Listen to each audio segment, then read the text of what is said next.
Hi everyone.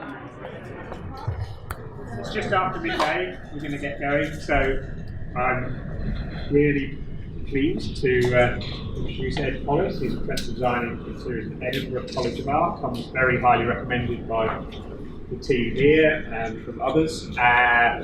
This is probably the last for our futures of the year. We might do one more next month that's going to be more practical. We'll see if we can get that organised, but so it's culmination. Interiors is not my area, so I should leave it to Ed to introduce himself. If I know it's going to be, again, it might involve interior discussions, but it's broadly about the relationship between making and research and writing, as a lot of our presentations this year be. Thanks very much. To introduce myself, my name is Ed Hollis, so I've come down the road from Edinburgh, and a brief potted history of my life might be material and useful to you initially. So, in particular relationship to this title, there is a title, isn't there, actually? Add a bit of romance. Yeah,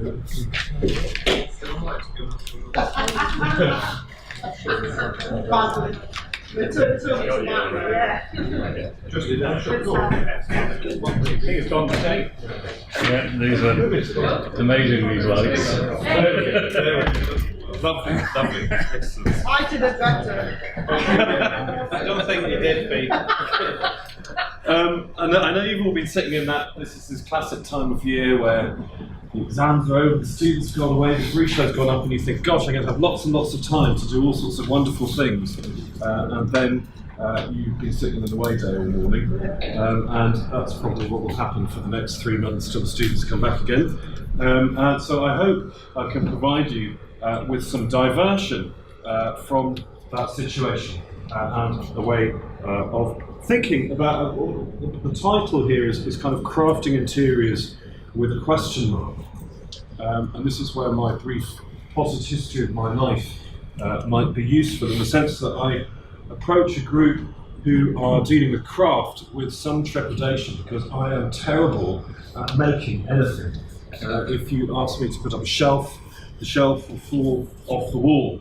And if you ask me, worse, to tell somebody else how to put up a shelf, then it won't even make it to the wall before falling off it in the first place. So I trained as an architect many thousands of years ago, and practiced as an architect for about 5-6 years after graduating in Edinburgh and in Sri Lanka in South Asia, dealing with the conversion of existing buildings. I'm going to come back to that in a little while. But I moved into the ivory tower, the groves of Academe, because I was terrible, not only terrible at making things myself, but boy, you should see me on a building site. The world is a happier and safer place that I am no longer doing those sorts of things. And thereby, I found myself moving into, firstly, the world of explicitly interiors, interior architecture at Maple University, first of all, and then interior design at Edinburgh College of Art, which has now become Edinburgh University, or part of Edinburgh University. But the question of the relationship, and as that change has happened, and culturally, as we all know, changes in attitudes to research and the relationship between research and practice have shifted over the past 10 or 15 years quite considerably. Of course, that's something which we all have to think through and wonder about and try to work with. So one of my roles, as well as teaching and researching interior design over the last sort of few years, in the last 3 years I've been Director of Research in the Art College as well, and that's been a fantastic experience of encountering all sorts of other practices, so not just those within my own subject area, but I've had to have very earnest conversations with musicians about the way in which an organ concert in some German church constitutes research, or indeed the way in which the writing of an extremely abstruse philosophical text constitutes practice. And what I want to think about is those relationships, the practice of research, the practice in particular of writing as research, and the practice of writing as design. So, in order to make the world a happier and safer place, what I've been looking at and what's become something of a theme for me is how writing can be a form of design. If you think in the Bible, how does the Lord instruct Solomon to build a temple? He doesn't give him any drawings, he speaks from heaven. When Noah is told how to build the ark, words come from heaven to explain how to do it. When we actually get things built, as I soon discovered, trying to get things built, it was the specification document that if you got it wrong, that was the problem. We all say a picture says 1,000 words, but actually somehow those 1,000 words still need to be right, and we need to get them right. So to write, to speak, to argue with a builder on site with words in a verbal way is also an act of creation. And what I want to do today, therefore, is think about or talk through in my own field of interiors, but hopefully it might appear a slide a little bit sideways from that, to think about how we might use words to craft a thing, okay, how we might use words to craft a physical thing. So I guess I better start out by kind of thinking about what we mean by that thing. So here's what I imagine is going to happen to me in my teenage years. I will be building monuments, like in the Fountainhead. You know, a building has integrity just like a man, but the reality of my life was slightly different. And those of you who work in interior design will be very, very familiar with this trope, this argument between, you know, proper stuff, which is very serious, and people in black colour next do, and other stuff which is ephemeral. It's comedy, literally, and it's the cushion scatterer is a comic figure. They will never be the stuff of tragedy in the way that perhaps an architect could be. But these two images perhaps also ask questions about what on earth it is that any maker of an interior is actually making, because are they making the pillows or are they making the skyscraper? And the answer is, of course, they're not making either of those things. First of all, they're trying to persuade other people to make them. But secondly, what those things are for, just as this room, what the architecture is for, or what the architecture is the space in the room. It's the space between the cushions rather than the cushions themselves. It's the situation created by the building, or the room, or the sofa, or whatever it might be, that is, in a sense, the thing which is being made. And that, in itself, is made of nothing. So that is made of nothing at all. So our raw material, as I delight in telling the first year students when they arrive every year, their raw material is absolutely nothing at all, and what they're going to do during their degree is produce nothing at all, if they get it right. But what I want to think about is another dimension of that in this conversation, which is one of time. And I think quite often, certainly in the architectural and the interior sphere, and in the sphere of the creation of objects, we're always talking about the stuff. We're talking about how big things are, how expensive they are, what shape they are. But what we don't ask ourselves very often is, how long is it for?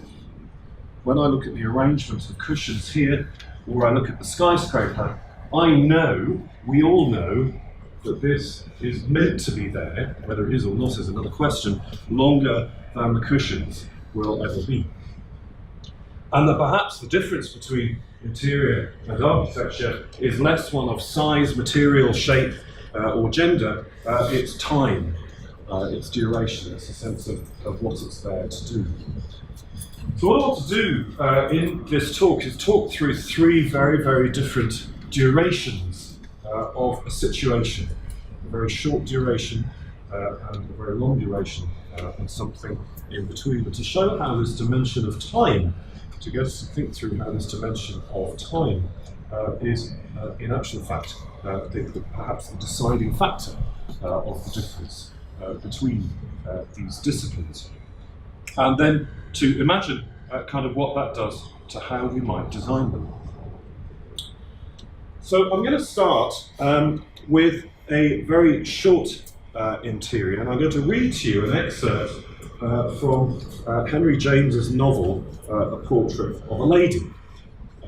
All I will tell you about this novel is, I don't know, has anyone ever read A Portrait of a Lady?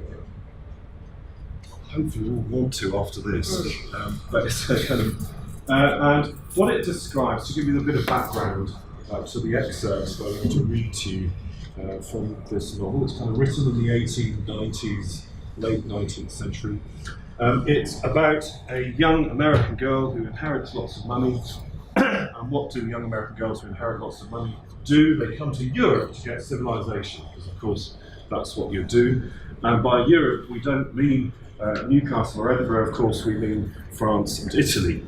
And she ends up in Rome, where she meets another American, a cultured American, Gilbert Osmond. And they get married, and they rent an enormous Renaissance palace in Rome and become pillars of society in Rome. And they've been introduced, I'll give you one more aside, by their mutual friend called Madame Merle, who is also an American. What I'm going to do is read it to you and set something going at the same time. Isabel passed into the drawing room, the one she herself usually occupied, second in order from the large antechamber which was entered from the staircase, and in which even Gilbert Osmond's rich devices had not been able to correct a look of rather grand nudity. Just beyond the threshold of the drawing room, she stopped short. The reasons for her doing so being that she had received an impression. The impression had, in strictness, nothing unprecedented, but she felt it as something new, and the soundlessness of her step gave her some time to take in the scene before she interrupted it. Madame Merle was there in her bonnet, and Gilbert Osmond was talking to her. But for a minute they were unaware she had come in. Isabel had often seen that before, certainly, but what she had not seen, or at least had not noticed, was that their colloquy had for the moment converted itself into a sort of familiar silence, from which she instantly perceived that her entrance would startle her. Madame Merle was standing on the rug, a little way from the fire. Osmond was in a deep chair, leaning back and looking at her. Her head was erect, as usual, but her eyes were bent on his. What struck Isabel at first was that he was sitting while Madame Merle stood. There was an anomaly in this that arrested her. Then she perceived that they had arrived at a desultory pause in their exchange of ideas and were musing face to face with the freedom of old friends, who sometimes exchange ideas without uttering. There was nothing to shock in this. They were old friends, in fact.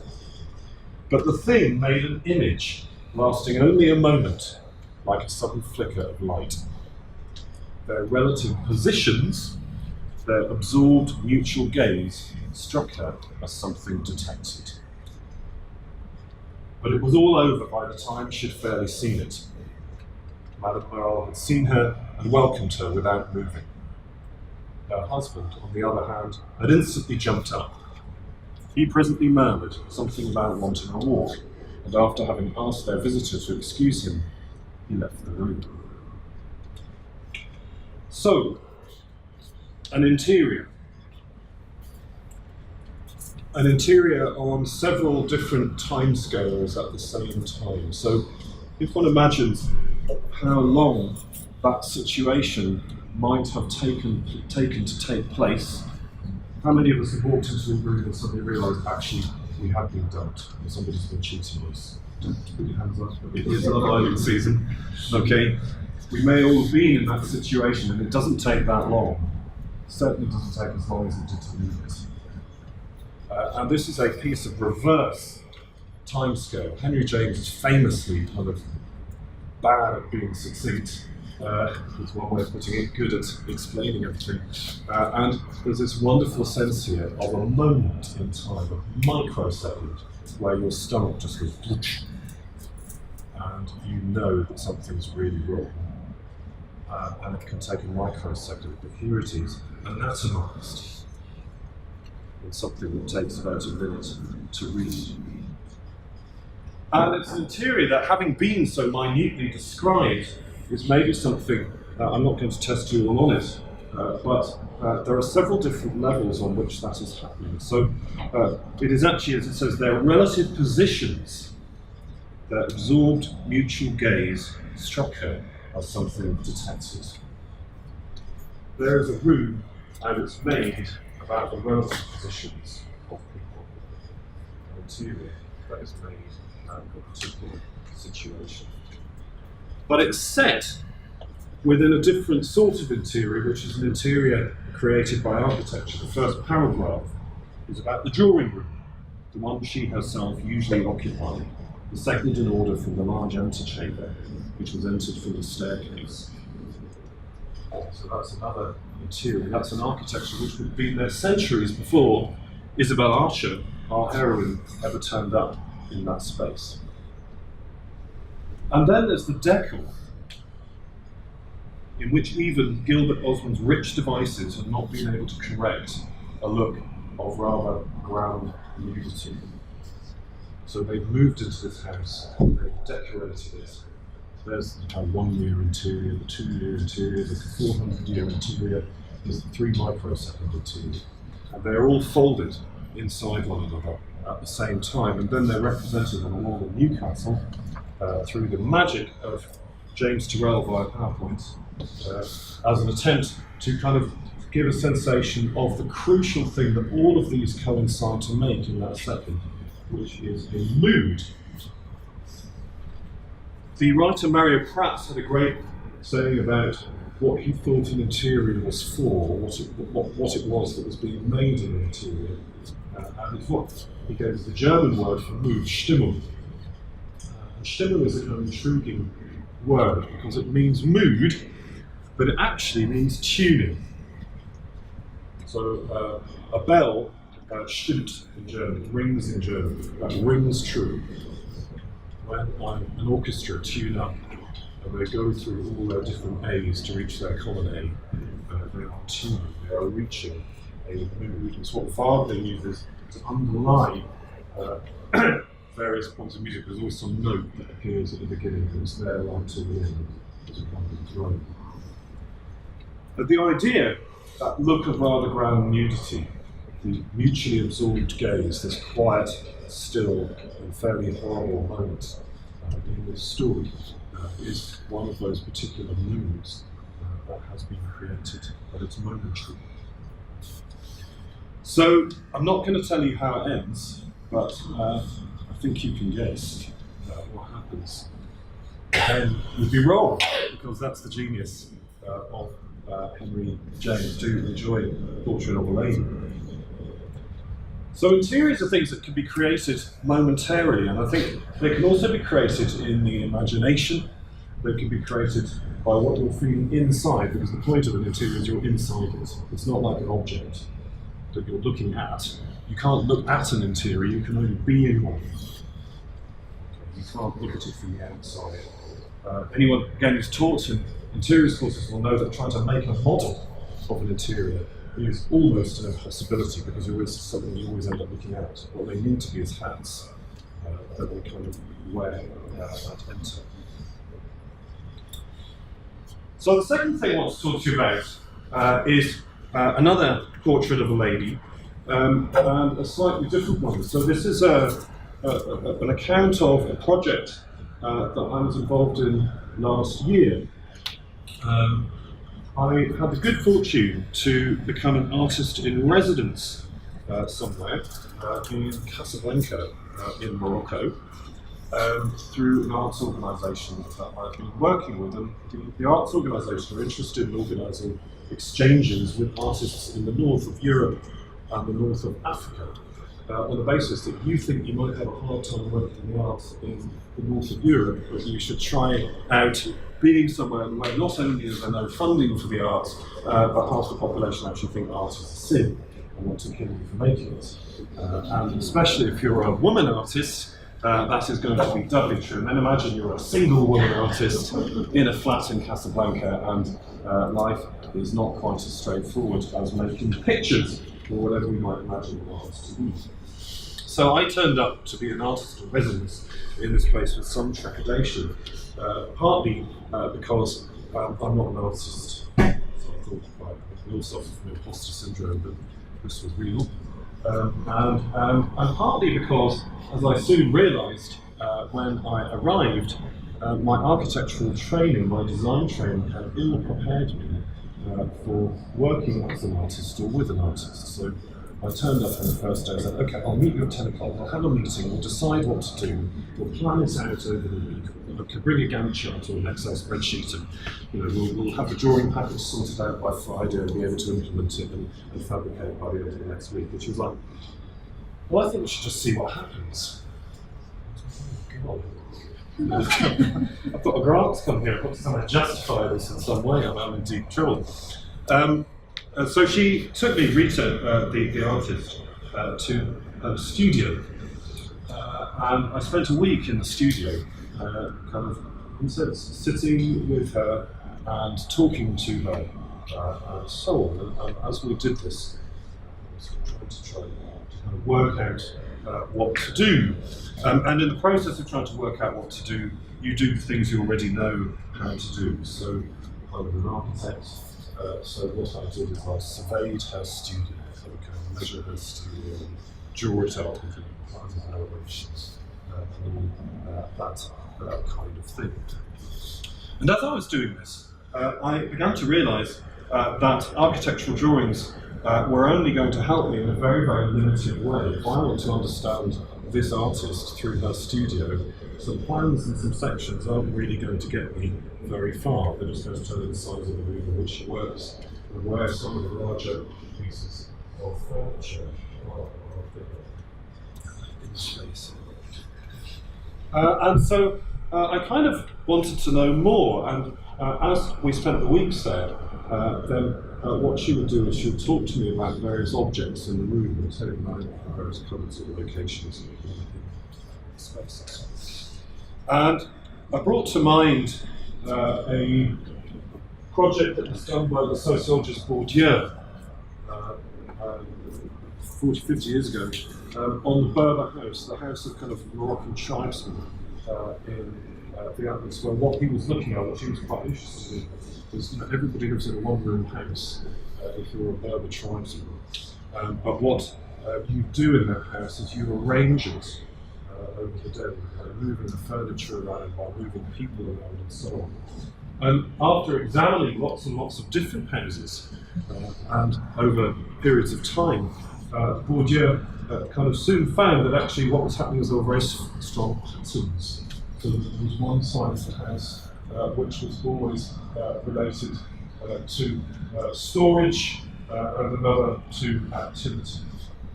What was opposite the door was increasingly very important. It's the weaving room, so as the light comes in, but it's also social, so the person sitting can talk and deal with people coming in and out of the house. So there were patterns of occupation in the space which were not architectural strictly. And then it became a matter of beginning to discover, through the things that were arranged in the studio, and talking to Rita and listening to her, to try to discover or get something out of what that order was. And so I reverted to the other thing that I do, or that I knew how to do, or I think I know how to do, which probably means I don't, which is writing short stories. So in a sense, I think probably the reason Rod invited me here is because he thinks it's a good deal. I've certainly taken him in, and I've produced two books in particular, The Secret Lives of Buildings and The Memory Palace, which are books of kind of short stories, quasi-fictions, about materials which are real. So I'm just going to flash through some of these images, and there's no special particular relationship between them and the short stories that I'm going to tell you, but they're short stories that are attempts to make a portrait of the artist, a portrait of a lady in her room. So this one is called Just Introducing Rita. Meet Rita, she said. She's a Moroccan artist, student in the art schools of Paris and New York. Her great-grandmother was kidnapped to be a slave. Oh yeah, and she's descended from the Prophet. That's what she said, literally. She'd invited me for a drink in her hotel in some palace in Marrakesh, and that's how she introduced me. I'll get you a show in Zurich, she said, but I never heard from her again. That, of course, is me. Turning up there. Oh, I'm just doing a project all about you. How would you feel if somebody turned up in your workplace? Oh, I'm going to do a project all about you. Talk about it somewhere else on the other side of the world later. I show Rita Pierre Bourdieu's famous plan of the Berber house. I'm going to draw your studio, I say, and interview you, and perhaps there'll be a sort of anthropology in there. Well, we have to start somewhere, I suppose, she says.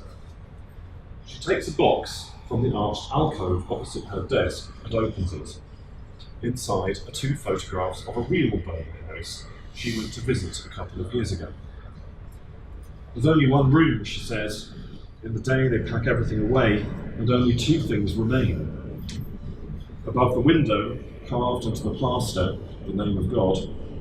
Below the window, placed on carpet, the television.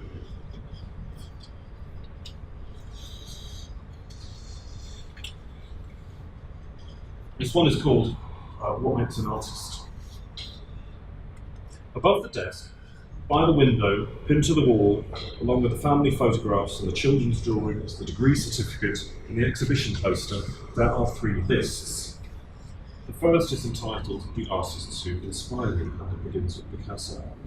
I stopped adding to that a while ago, so good. The second is a list of Arab artists. Some of the names have been crossed off. I met this one, she says. I loved his work before, but he was awful. A real egoist. That one, he's just turned into a production machine in Paris. The third list is a series of numbers. HC 1/4, HC 1/5, HC 3/4, HC 4/4. The publisher of the book had to explain what it meant to me, too. It's the copies that aren't for sale, the copies that are made of the book for the artists themselves. I can't remember what the HC stands for. Was it Ordre de Commerce?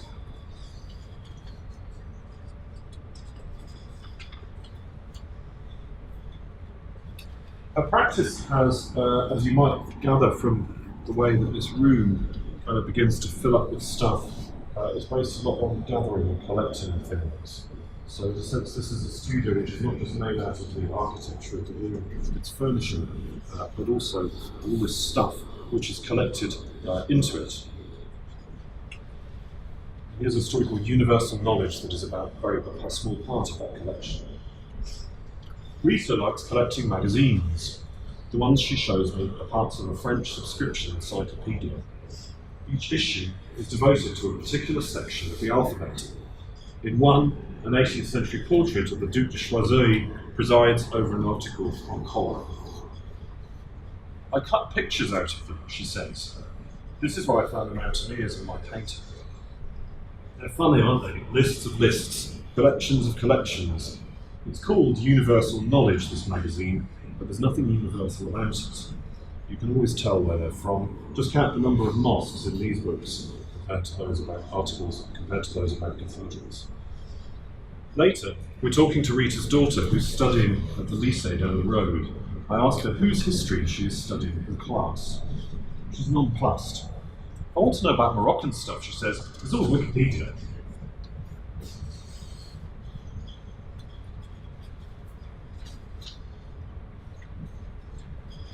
But actually, what it ultimately comes down to is making was the thing that I found really interesting, is that she could not stop herself making stuff in this room. and there's stuff that she's collecting, but it's always getting transformed into other things.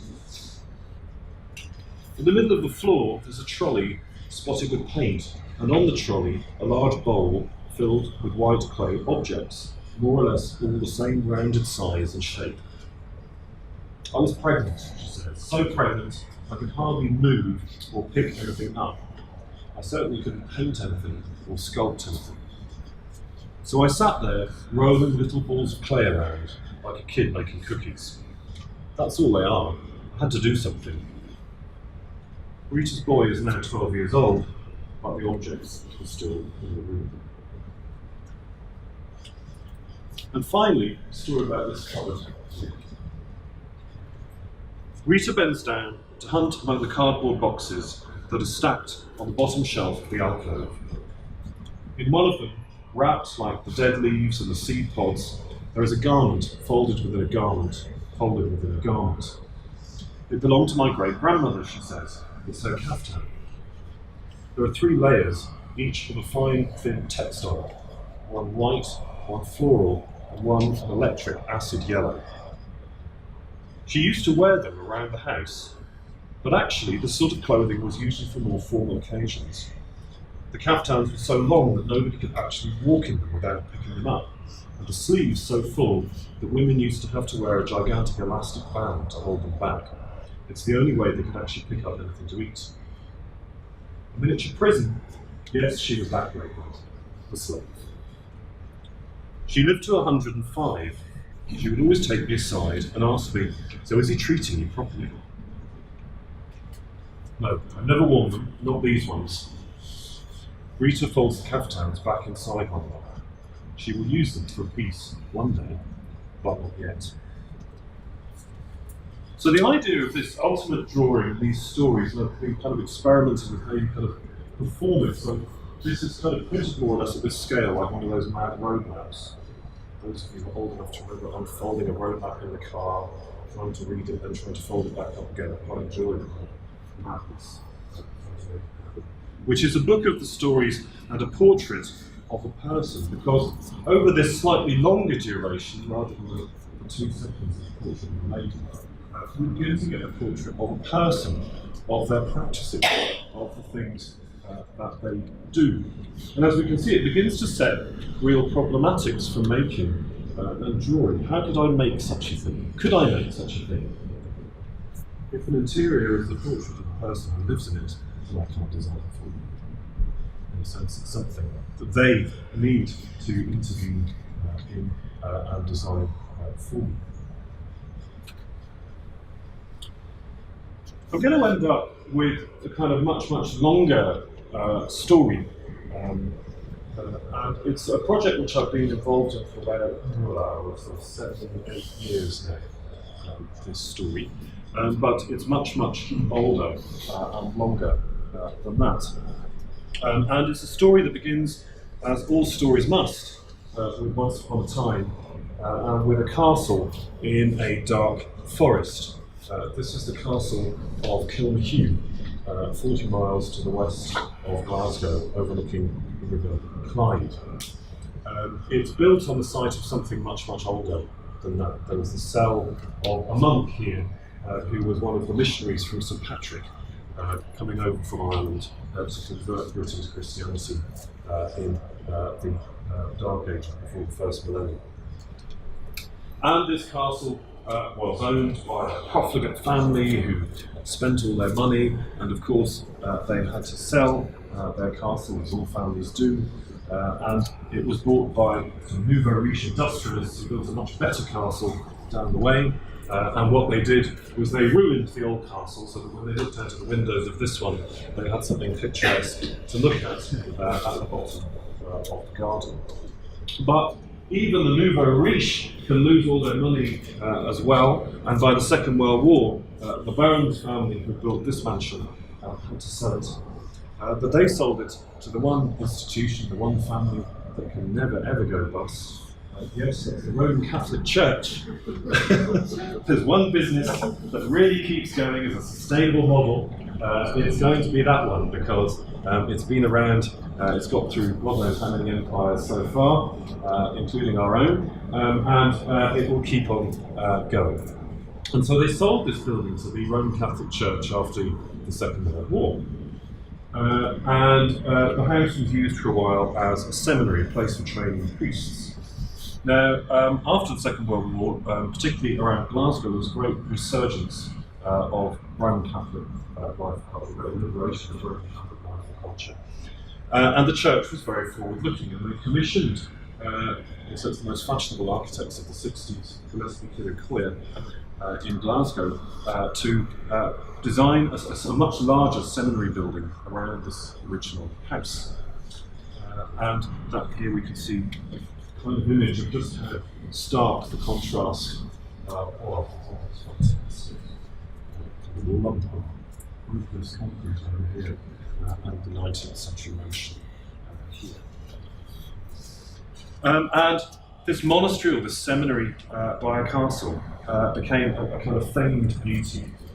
It won all the awards in 1967. It was printed in all the important European journals. All the people with the black clarinets came to black and white photographs of it, no people, as you can see. And it did all the things that proper, grown-up, serious, fountainhead-like architecture is meant to do. But like all really proper modern architecture, it of course leaked. No self-respecting one, this building could not leak.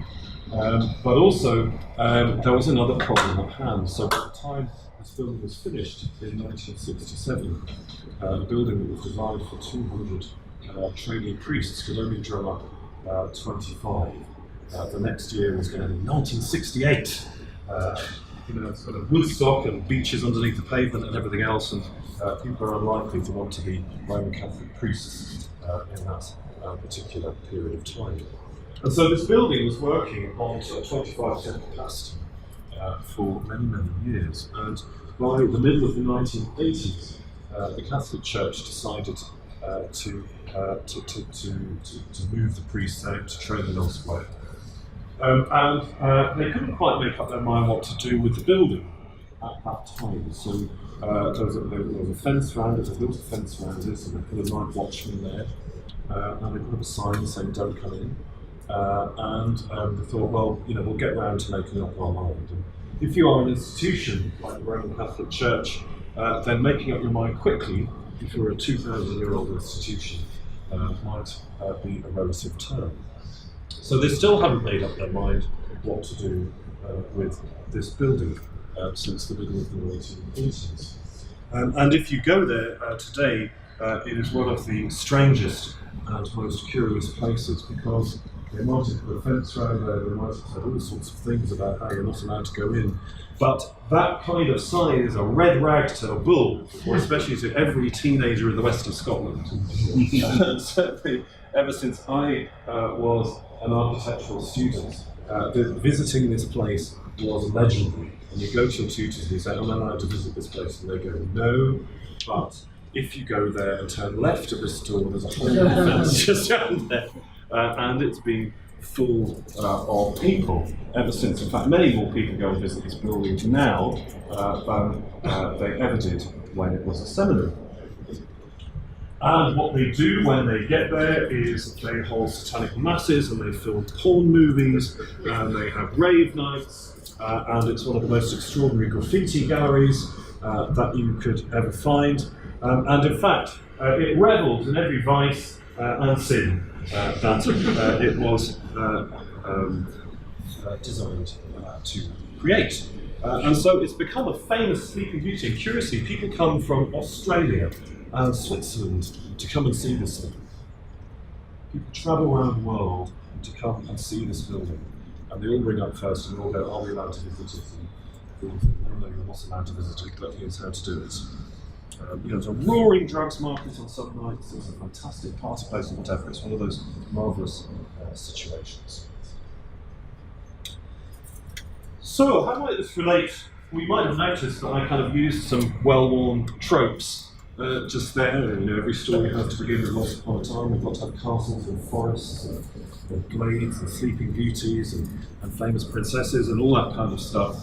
And that is not entirely unwilled, because I want to put a thesis to you that when one is talking about buildings and sites that last a very long time, then they are very different, or on the surface of it anyway, very different to products, for example, which are designed theoretically, and I'm not allowed to say at the moment, quite often they are single use, or specific use, fixed use. Because a building, whether it's a castle in a forest or a concrete seminary, is something that is always going to outlive its makers. Any building, if it's any good, even this one, will still be here long after we're all dead. Certainly long after the architect's dead, and the original client was dead, and probably the function. Almost all the buildings we in fact occupy are conversions of other things. Even this is a conversion of what it was 10 years ago. So actually we spend our lives in converted objects.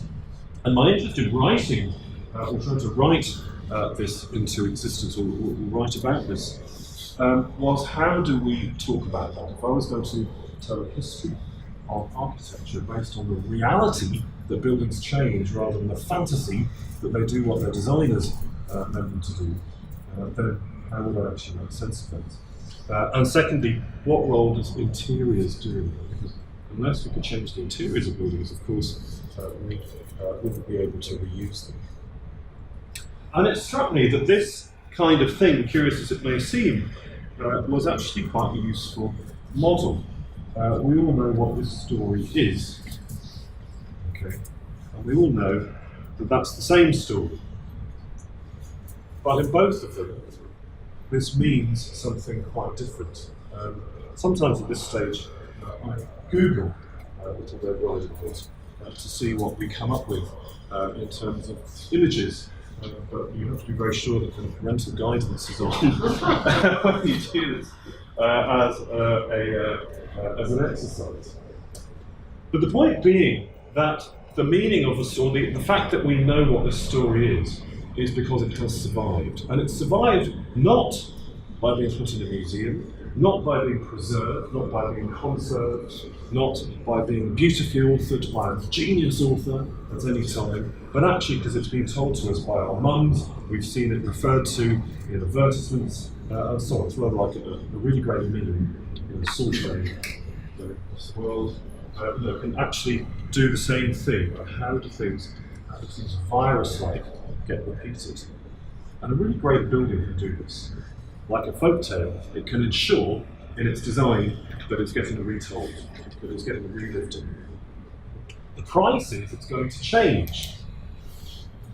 You can't tell, and if I told any of you the story of Little Red Riding Hood, you would tell it to the next person slightly differently. Quite often, in situations like this, you play games of Chinese whispers, and you kind of start with the original title of this, and by the end of the room, of course, it's all completely different. You go, well, you blame all the people who changed the story, but you can't even remember the title in one room in 5 minutes. And so it's hardly a surprise that this is what happens to buildings and sites, that they get retold in the same way that folk tales are retold. That's the price of their survival. But what do we do in this situation? Here is a building where that retelling has taken this site to quite a dark place. You can die here because it's very dangerous. Pieces of it have fallen off onto people. People have fallen off it. We discovered about 5 years ago that it's got an enormous asbestos problem. You're seeing here. And yet at the same time, you can't secure it. People are coming in and out of this site all the time. So I've been working for the last 6 or 7 years thinking about how partly we can use this idea of the kind of story, the repeated story, the incremental change, the iterative. It's rather like crafting the same objects again and again and again and again until you've got through 5 apprenticeships, and then you might just learn how to get started. But actually, this is what we're doing with buildings all the time. We're trying to relearn. We're always apprentices of how to use and live in and encounter a building.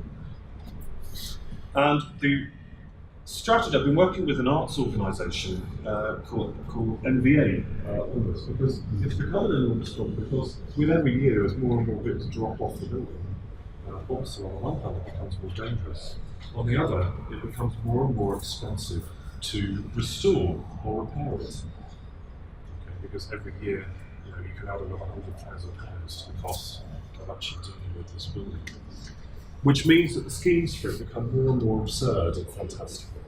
It can no longer be the budget conference centre, it has to be the luxury Mandarin Oriental's 5-star spa hotel, but who's going to stay in one of those west of Glasgow on a November night and pay £2,000 a night? So it becomes more and more unlikely.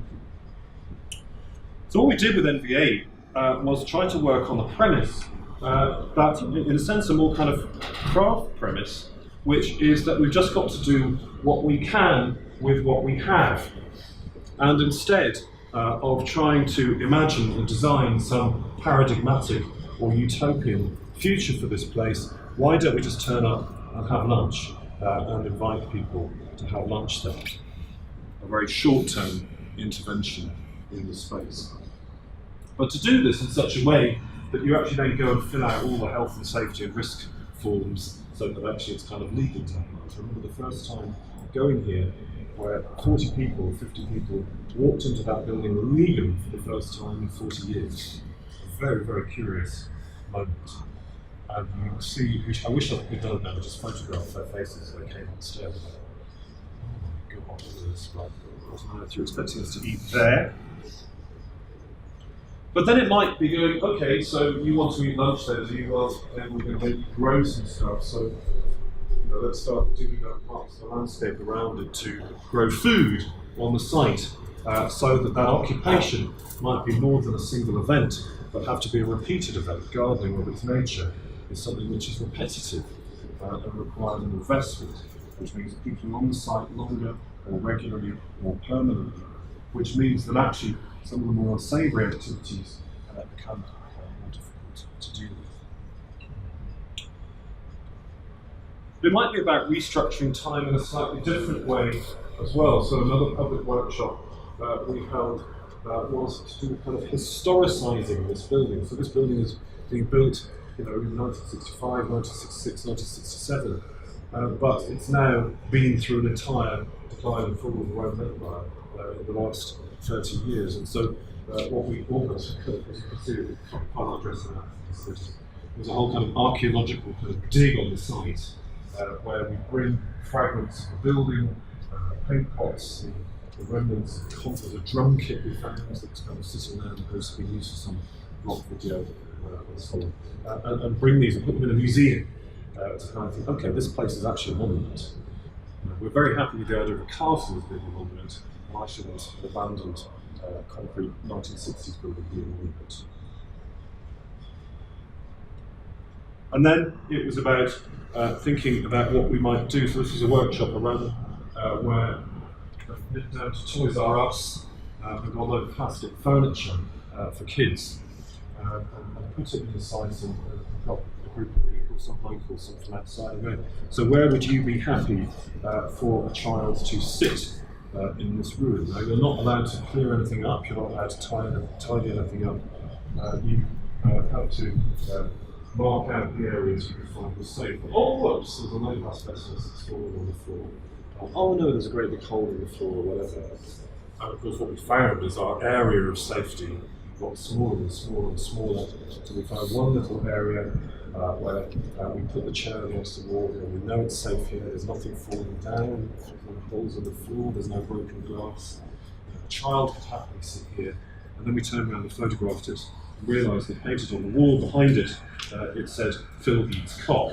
And then you say, okay, so there is a slightly other dimension of safety and danger and risk that we hadn't actually thought through in the workshop. But the idea was that if the building had fallen to pieces by small incremental changes, then actually some vast, great big gear change wasn't necessarily going to be the thing that would save it. It would only have to be, it could only be another set of small incremental changes. After that safety workshop, it was interesting how many people said, well, we really need to go back there and clear it up.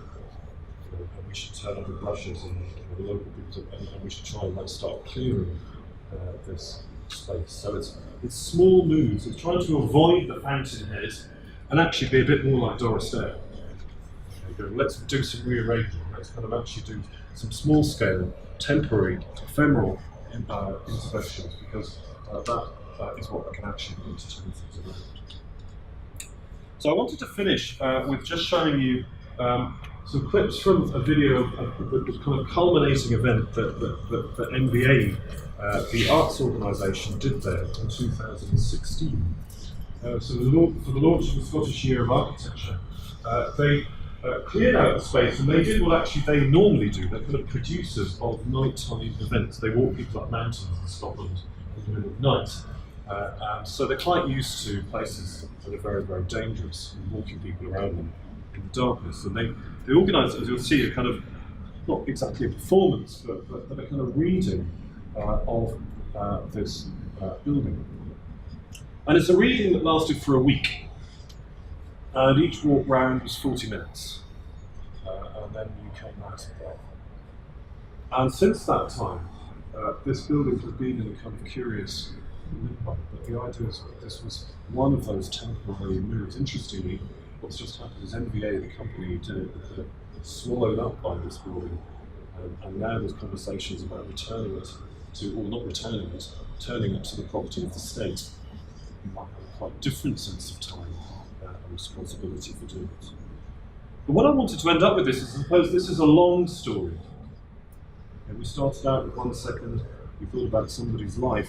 This goes way beyond the life of an individual or a single use. But it's something, nevertheless, that can only really be experienced in the ephemeral conditions.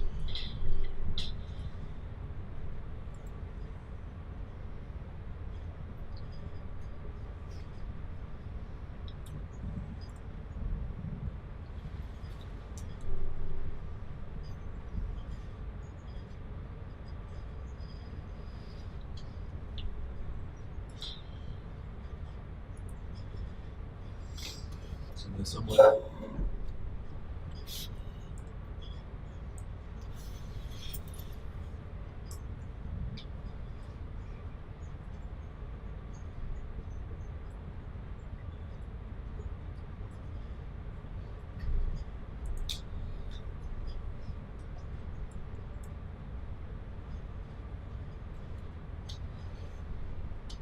This is the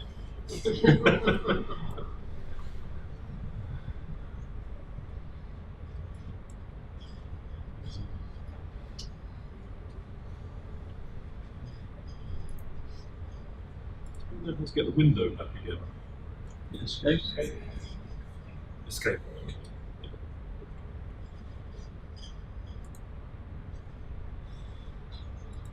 It's not just taking a while to load. Yeah. It's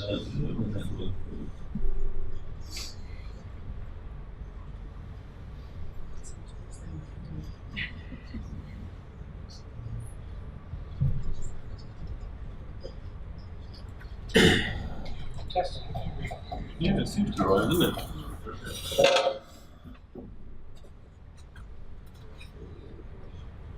If you refresh the whole page, sometimes that helps. Oh, right, okay.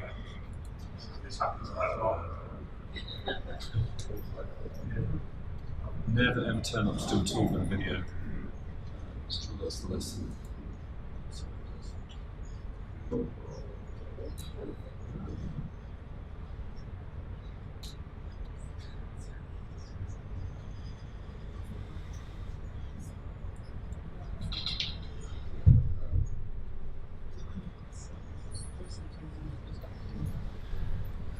Okay, well, I realise I'm kind of quite over time as well, so maybe if it comes on, we can have it in the background, obviously. But I guess maybe some questions.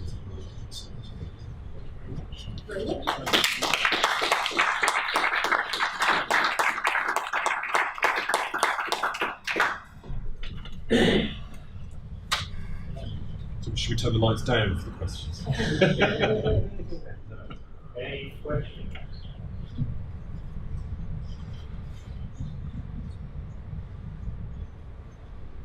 I was wondering, that last bit you're talking about what a building could be, and then being about a story and about it changing it. So, how do you start? So Yeah. in that case where you could say, well, like you said, interior design is nothing. I give you nothing. Here's an empty box. In fact, I shouldn't be giving you a box. I should give you, So, how do you? This has a starting point that had a certain narrative and then changed or whatever. So, yeah, if you were an architect, interior designer, or whatever, how do you start thinking from your perspective? Yeah, I mean, I think it comes down to that difference of timescale there. So, for example, I think with a building that you could be fairly sure will be there in 100 years' time, then actually one has to think really cleverly through what you how flexible you make things. So actually, for example, medieval builders were really clever at this because they had no sense of history.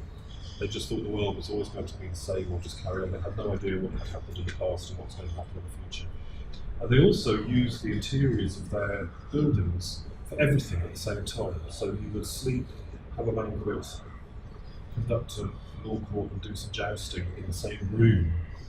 And what that means is those rooms are still incredibly useful in a way that tightly designed student accommodation, which sits stuck to incredibly rigid space stones, will be useless really, really quickly. The Georgians were really good at it as well. They just produced incredibly generic rooms. And I think there's a lot to be said, curiously, for designing boring stuff because it allows interesting things to happen and for other people to do it. I think in that long term, the other thought is remembering that buildings are made out of layers of materials. So they are made out of, there might be a masonry or steel frame, which is relatively inflexible. But there are partitions, which are kind of, is in a sense irrelevant. And we can get kind of incredibly hung up about them, but actually they don't mean anything. We're interestingly going through this whole thing at the moment at Edinburgh University with some big estates projects where everyone's trying to design them as if everything is a kind of couture suit. And it's not. It's ready to wear. It's M&S. And actually, the more useful, the more like M&S it is, the more useful. I think when one comes to interior, we're dealing with, if we're talking about a retail or hospitality tool, we're talking about 5 years. Or something like that. And again, it's being really aware of that. A fashionable shop, by definition, cannot exist for more than a few seasons, and needs to be able to deal with that. When I started teaching, there was a kind of very much the interior architecture movement, and everyone's going, in order to be taken seriously, everything needs to be made out of concrete and glass and steel because these are the materials of architecture. Which means now when they're trying to refit bars, we have a Tudor theme rather than modern. You see people with enormous pneumatic drills in theme clubs trying to get rid of the concrete seat. And actually a seat is made of wood for a reason. And it's kind of being aware of those kind of layers of ability. I think the third aspect of that is just being aware of how competent and interested people are in designing their own environments. And actually, what our job is so often, whether it's actually the phone, where the phone's actually an armature, isn't it, into which then we all put our own individualised world, and that actually, spatially, that's what we do as well. And it's kind of why I'm interested in writing as a way of thinking about designing, because writing is less insistent about what things look like. And what things look like is not necessarily the most interesting thing to a designer, or shouldn't be the most interesting thing to a designer. It may be about how it works, what it's for, and how we make it. And those things, actually might be more useful to think about than how is it going to look in design, which is a slightly different conversation. it's why I really enjoy recipe books. Kind of, my dream is to kind of do, the archaeology of spaghetti bolognese or something. Go, okay, so when did people start making spaghetti bolognese? In the kind of 13th century or something. And what's it been all many times? Because recipes are kind of written and oral, and the food itself can only be experienced. And you can't kind of have a place to get away and go, here it is, and now you've got to make one. You've got to kind of eat it so it disappears along the way. And so that kind of form of transmission of design becomes very useful. Yeah. So you've given up so many thoughts, but I think it's one that you actually didn't have at all, and it relates more around digital objects and the way we interact with space and its interiors nowadays. That what is different than we used to do that castles or in that. So what are your ideas of, I think there's two things I feel about it. One of them is that you're right, and they create all sorts of kind of extraordinarily virtualised spaces, so that you're now looking into, the ruins of the Black Monastery, and then no, you're not, and that's happening because so you're being transported into another world, and then you're not. And I find myself the converse conversation about the digital is an utter lie, fiction, and abomination, but it's immaterial. And I'm increasingly fascinated by the kind of interiors of the internet, where actually physically is it?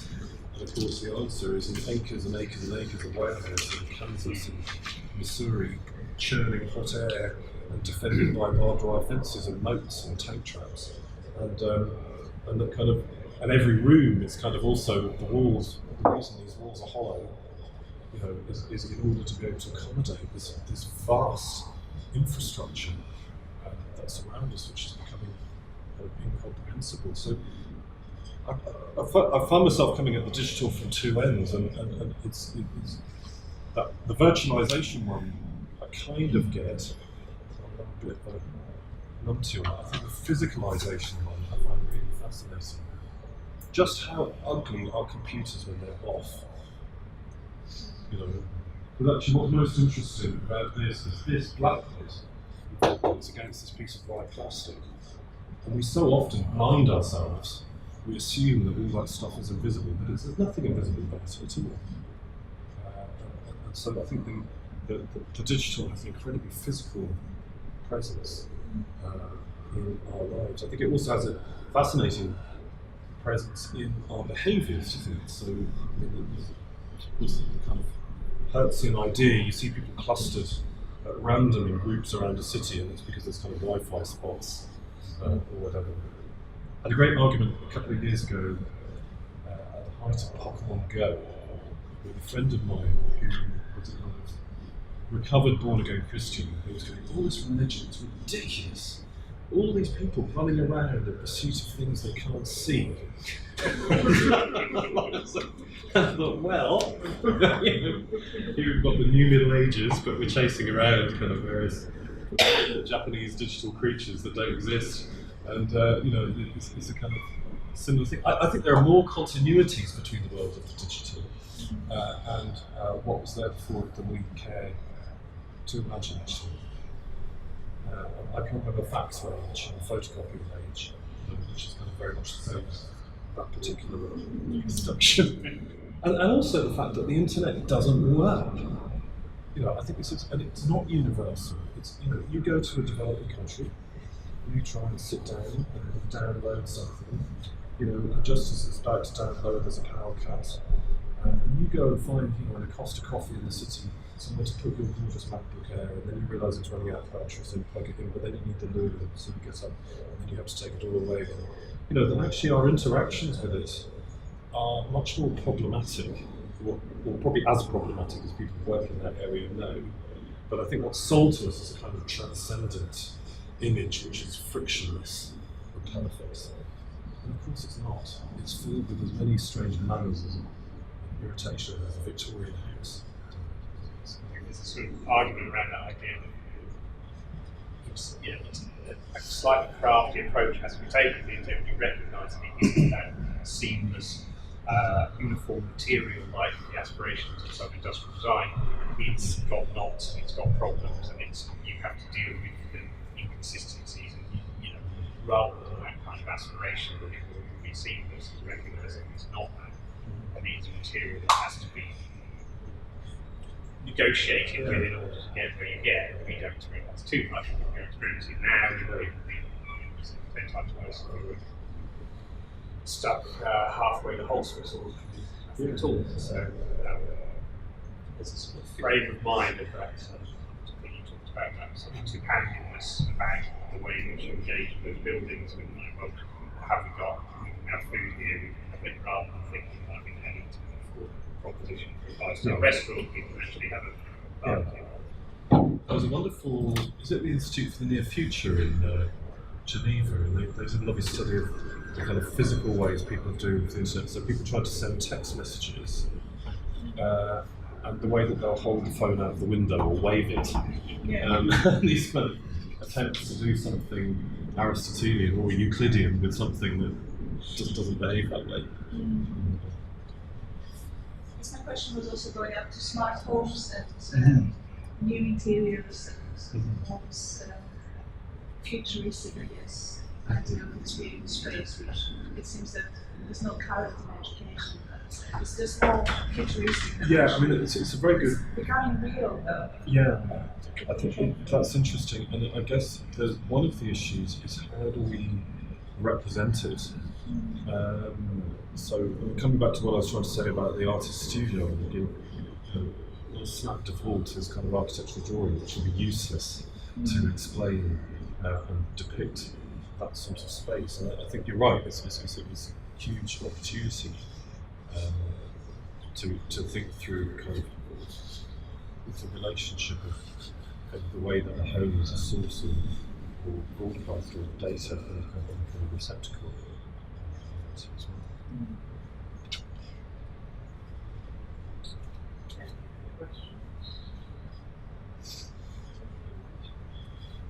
Where we're running past one of the other things, so thanks very much. Fantastic.